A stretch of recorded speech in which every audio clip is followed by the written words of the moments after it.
नमस्कार दोस्तों, स्वागत है आपका। आप सुन रहे हैं इतिहास की बातें पॉडकास्ट और ये है एपिसोड नंबर 9। मैं आपका दोस्त सुरेंद्र। दोस्तों, आज जो हम चर्चा करेंगे वो है ताम्रपाषाण कालीन संस्कृतियाँ, मतलब चाल्कोलिथिक कल्चर्स।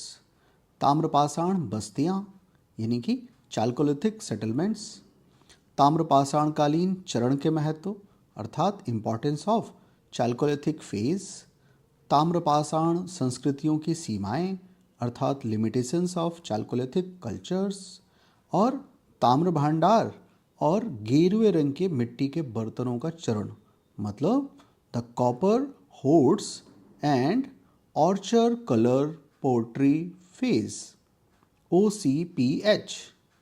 और फिर अंत में होगा कालक्रम का अर्थात क्रोनोलॉजी का। तो दोस्तों, इस यात्रा को रोमांचक बनाने के लिए हमेशा की तरह कुछ सवालों से शुरुआत करते हैं।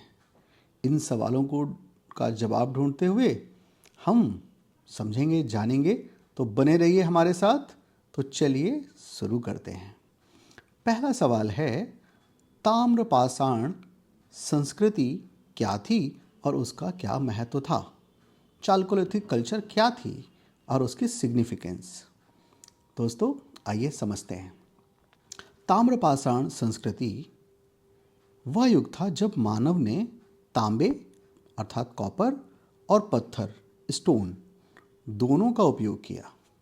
यह युग नवपाषाण युग नियोलिथिक एज और कांस्य युग ब्रॉन्ज एज के बीच का था, अर्थात नियोपाषाण यानी नवपाषाण के बाद का और ब्रॉन्ज एज के पहले का।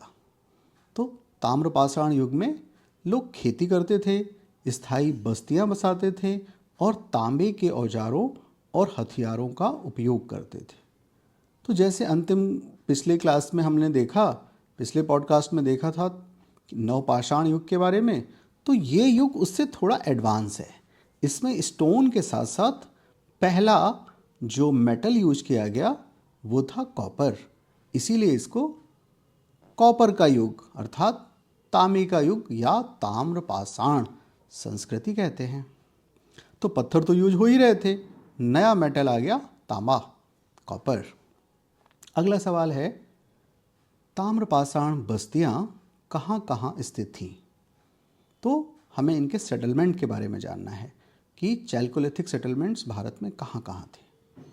तो दोस्तों, भारत में ताम्रपाषाण बस्तियां मुख्य रूप से राजस्थान, महाराष्ट्र, मध्य प्रदेश और गुजरात में स्थित थीं।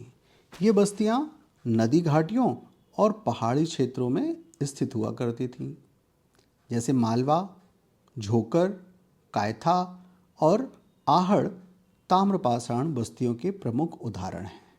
दोस्तों, ये सारे जो लोकेशंस हैं एक बार आप मैप पे देखिए, ठीक है? कौन कौन से? मालवा, झोकर, झोकर की स्पेलिंग है JORWE, कायथा और आहड़। इन बस्तियों को आप मैप पे देखें। ये सारी बस्तियां ताम्रपाषाण बस्तियां थीं भारत में। आगे बढ़ते हैं। अब सोचें, ताम्रपाषाण चरण का महत्व क्या था, मतलब इम्पॉर्टेंस ऑफ चाल्कोलिथिक फेज। तो दोस्तों, जैसा हमने अभी जाना, ताम्रपाषाण जो चरण था उसका बहुत कई तरह से वो महत्वपूर्ण है। इस युग में मानव ने तांबे का उपयोग करना सीखा, जिससे कृषि और शिल्पकला में सुधार आया। ताम्रपाषाण युग में सामाजिक और आर्थिक संरचनाएं विकसित हुईं और यह युग सभ्यता के विकास का महत्वपूर्ण चरण था। तो ये बात थी इसके महत्व की, मतलब इस युग में शिल्पकारी भी आ गई, कृषि में तो विकास हुआ ही, सामाजिक और आर्थिक संरचनाएं बनने लग गईं। तो सभ्यता के लिए यह युग महत्वपूर्ण चरण था। अगला प्रश्न है, ताम्रपाषाण संस्कृतियों की सीमाएं क्या थी? Limitations of chalcolithic culture. जब भी सीमा शब्द आए, लिमिटेशंस आए, मतलब उसकी कमियों को बताना है। कमियां बोलना अच्छा नहीं लगता, इसलिए सीमाएं कही जाती हैं, लिमिटेशंस।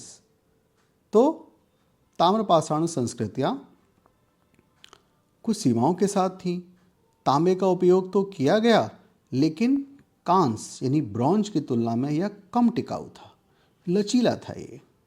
इसके अलावा ताम्रपाषाण लोग कभी अभी भी पत्थरों के औजार का प्रयोग करते थे, जो दर्शाता है कि तकनीकी विकास धीमा था।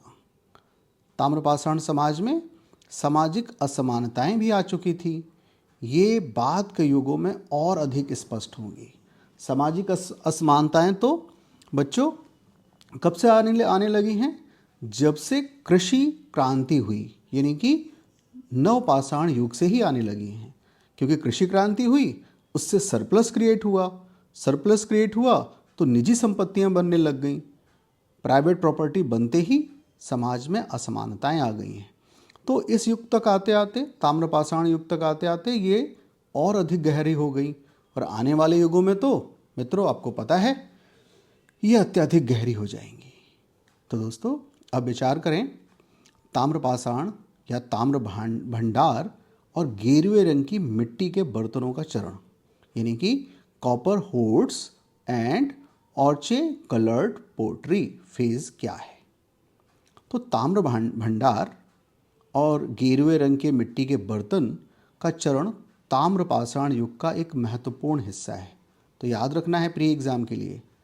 मैं फिर से रिपीट कर रहा हूँ, ताम्र भंडार और गेरुए रंग के मिट्टी के बर्तन। ताम्र भंडार को बोलते हैं इंग्लिश में कॉपर होर्ड्स, और गेरुए रंग के मिट्टी के बर्तन ऑर्चे कलर्ड पोट्री। इसके उच्चारण ब्रिटिश इंग्लिश और यूएस इंग्लिश में अलग अलग हैं। आप स्पेलिंग याद रखें, OCHRE। तो ऑकर या ऑक्रे कलर्ड पोट्री। तो ताम्र युग का यह महत्वपूर्ण हिस्सा था।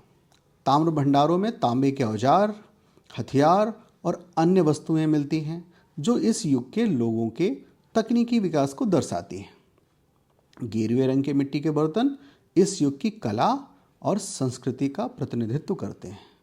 आइए अंत में कालक्रम अर्थात क्रोनोलॉजी पर विचार करें। ताम्रपाषाण युग की प्रमुख घटनाएं और उनका समय क्या था। तो पहला, कायथा संस्कृति, कायथा कल्चर। इसका समय है लगभग 2000 से 1800 BCE। अगला, आहड़ संस्कृति या आहार संस्कृति। इसका समय है लगभग 2500 से 1500 BCE। नेक्स्ट है मित्रों मालवा संस्कृति। इसका समय है लगभग 1700 से 1500 BCE। और लास्ट में झोकर संस्कृति, झोकर JORWE। झोकर संस्कृति या झोकर कल्चर लगभग 1400 से लेके 700 BCE। तो दोस्तों ये थी कालक्रम, कायथा, आहड़, मालवा और झोकर संस्कृतियों की। ये संस्कृतियाँ याद रखना है, ये ताम्रपाषाण युग की संस्कृतियाँ हैं। तो एक लंबे समय को युग कहा जा रहा है, और उसके बाद जगह जगह जो उसके जो कल्चर डेवलप हुए वो स्थान के नाम से, ये नाम जो मैंने बताए ये स्थान के नाम से कायथा संस्कृति, कायथा स्थान है। आहड़ संस्कृति, मालवा और झोकर ये ताम्रपाषाण युग की संस्कृतियां हैं। तो ये था आज का पॉडकास्ट मित्रों। धन्यवाद कि आपने हमारे साथ इस दिलचस्प यात्रा में भाग लिया। हमारे अगले एपिसोड के लिए बने रहें, जहां हम प्राचीन ज्ञान की और गहराइयों में जाएंगे। सब्सक्राइब करना ना भूलें और अपने विचारों को ज़रूर साझा करें। तब तक खोजते रहें और जिज्ञासु बने रहें। मित्रों, डिस्क्रिप्शन बॉक्स में क्वेश्चंस हैं, उनको ज़रूर करें। साथ ही साथ कम्युनिटी में जाएं। यूट्यूब की कम्युनिटी में प्रश्न अक्सर मैं नए नए प्रश्नों को डालता रहता हूं। तो अंत में धन्यवाद, नमस्कार।